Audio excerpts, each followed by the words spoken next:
Meu nome é Carlos Henrique. Eu nasci e cresci em Guarulhos, na Grande São Paulo. Hoje tenho 57 anos. Mas o que aconteceu comigo em 1987 ainda me persegue como uma sombra, uma cicatriz invisível que o tempo não apaga. Naquela época, eu era um jovem de 19 anos, cabeça dura e muito cético. Eu ria de qualquer coisa que tivesse cheiro de superstição. Lobisomem, alma penada, assombração, isso tudo, para mim, era coisa de velho do interior, de filme de terror vagabundo ou de gente querendo atenção. Naquela época, eu trabalhava numa oficina mecânica ali no bairro Pimentas. O serviço era pesado, mas me dava o suficiente para ajudar minha mãe e ainda sobrar para umas cervejas no fim de semana. E eu era feliz assim.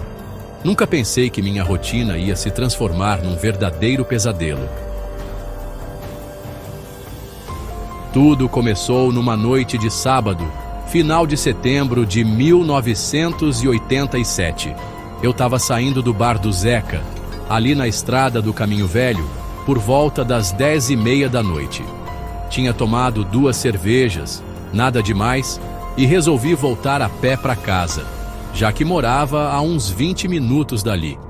Era um trajeto tranquilo, apesar de escuro. Naquela noite, o céu estava fechado, sem lua, sem estrelas, um breu. Lembro que o único som era dos meus passos na estrada de terra e, de vez em quando, o barulho de algum cachorro latindo ao longe. Mas, em certo momento, senti como se alguém estivesse me observando. Sabe aquela sensação? Um arrepio subindo devagar pela espinha? No começo tentei ignorar. Continuei andando, acelerando o passo. Mas então eu ouvi um estalo seco vindo do mato à minha esquerda, como se um galho grosso tivesse sido quebrado. Me virei na hora. Não vi nada. Só aquele matagal alto balançando levemente com o vento. Respirei fundo. Devia ser um cachorro, ou sei lá, um gambá. Continuei andando, só que os passos não eram mais só os meus. Comecei a ouvir algo grande se movimentando por entre as árvores, me acompanhando. Não era a imaginação. A coisa se movia junto comigo, no mesmo ritmo, como se estivesse esperando o momento certo para se aproximar. Eu parei, e a coisa também parou. Fiquei ali parado, coração disparado, tentando ouvir qualquer som, qualquer pista do que podia ser. Foi quando eu ouvi aquele rosnado. Não era um cachorro, não era um porco do mato. Era algo maior, um som grave, gutural, cheio de ódio. Senti o sangue gelar. Comecei a correr, sem olhar para trás.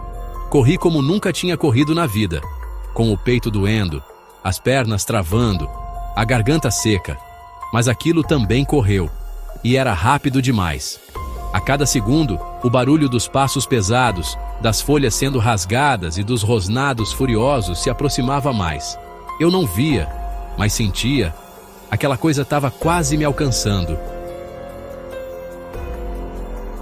No desespero, virei para uma rua de terra batida que dava para um lugar que eu conhecia desde moleque. Um ferro velho abandonado, esquecido pelos fundos do bairro.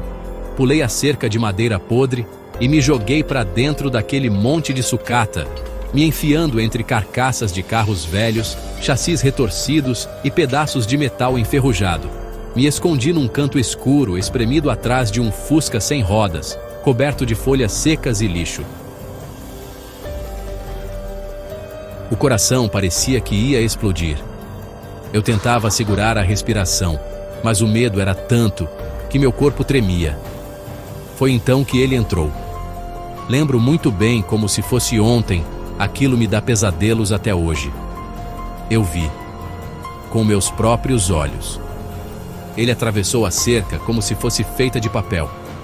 Aquela criatura era enorme. Devia ter mais de 2,5 metros de altura. Os pelos eram escuros, sujos. As patas, grotescas. As garras, longas e afiadas, arranhavam o metal ao passar. Ele farejava o ar com aquele focinho monstruoso, procurando por mim. O som das garras arrastando pelo capô de um carro velho ecoou como uma faca arranhando um prato. Ele se aproximava. O rosnado era mais alto agora, mais intenso. Ele passou a menos de 2 metros de onde eu estava. Eu via o vapor saindo da boca dele, quente e denso. Os olhos vermelhos brilhavam no escuro, como brasas. O monstro cheirava, parava, rosnava e continuava. Ele ficou ali por mais de 4 minutos, andando entre os carros, como uma besta inteligente, calculista. Ele não era só instinto, ele estava caçando. Até que, como se algo chamasse sua atenção, ele ergueu a cabeça, olhou na direção da mata e simplesmente foi embora. Eu continuei ali, imóvel, por mais de 1 hora, me sentindo como uma criança se escondendo do bicho-papão. Mas esse bicho era real. Cheguei em casa pouco antes das 2 da manhã, sujo, arranhado, com os joelhos ralados. Minha mãe se assustou ao me ver naquele estado, mas eu não conseguia nem explicar. Só disse que fui atacado por um bicho grande no caminho. Ela pensou que fosse um cão do mato, mas eu sabia. Aquilo não era um animal comum. E os dias seguintes só provaram isso. Na manhã seguinte, o vizinho da minha rua contou que um cachorro foi encontrado morto num terreno baldio. Pobre animal. Estava todo ferido, como se algo tivesse cravado garras enormes no corpo do bicho. Não teve nem tempo de latir. Outras pessoas começaram a falar sobre uivos de madrugada, vultos nas estradas. Alguns diziam que era lenda, outros que era coisa do trem ruim. Eu não dizia nada, só observava. Até que um senhor antigo do bairro, o seu Ismael, me chamou de canto um dia. Ele olhou bem nos meus olhos e disse: "Você viu ele, né? O bicho da estrada. O maldito que aparece quando a lua tá escondida. Cê deu sorte, rapaz. Tem gente que não volta pra casa." Fiquei em choque. Perguntei o que era. E ele respondeu com a voz trêmula: "Lobisomem. Eu vi um igualzinho quando era moleque em Minas. Só foge quem é mais esperto que ele. Mas toma cuidado, garoto. Você pode não ter a mesma oportunidade de novo." Depois daquilo, não consegui mais dormir direito. Meus sonhos eram cheios de mato, perseguições e olhos vermelhos me observando.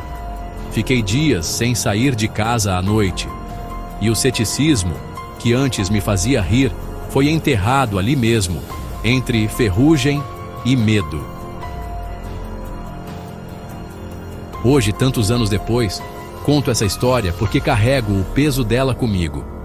Não busco fama nem atenção, mas se você que está ouvindo isso agora mora numa região de mata, estrada de terra, lugares esquecidos, preste atenção aos sons da noite.